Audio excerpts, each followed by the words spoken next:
نحمدہ ونصلی ونسلم علی رسولہ الکریم۔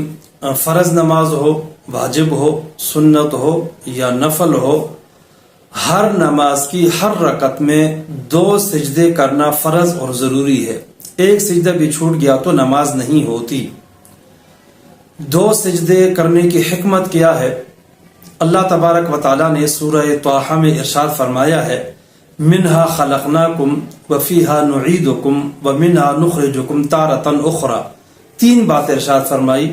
منہا خلقناکم، ہم نے تم کو اسی زمین سے پیدا کیا ہے، وفیہا نعیدکم، پھر دوبارہ تم اسی زمین میں جاؤ گے، ومنہا نخرجکم تارۃ اخری، پھر تمہیں ہم ان قبروں سے زمین سے اٹھائیں گے اور تم محشر میں اللہ تعالیٰ کے حضور حاضر ہوگے اور وہاں اللہ تعالیٰ کو جواب دہ ہوں گے۔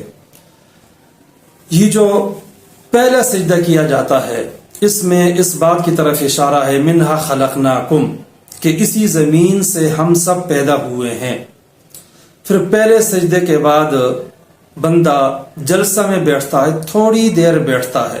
یہ جو مختصر سا جلسہ ہوتا ہے، یہ اشارہ ہوتا ہے دنیاوی زندگی کی طرف۔ زمین سے پیدا ہوئے، اب دنیاوی زندگی شروع ہوگی جو انتہائی مختصر زندگی ہے۔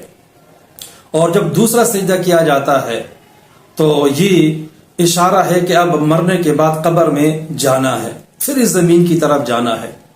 اور دوسرا سجدہ کرنے کے بعد بندہ اٹھ جاتا ہے اور پھر جلدی سجدہ نہیں کرتا، یا تو نماز سے فارغ ہو جاتا ہے یا دوسری رکعت میں سجدہ کرتا ہے۔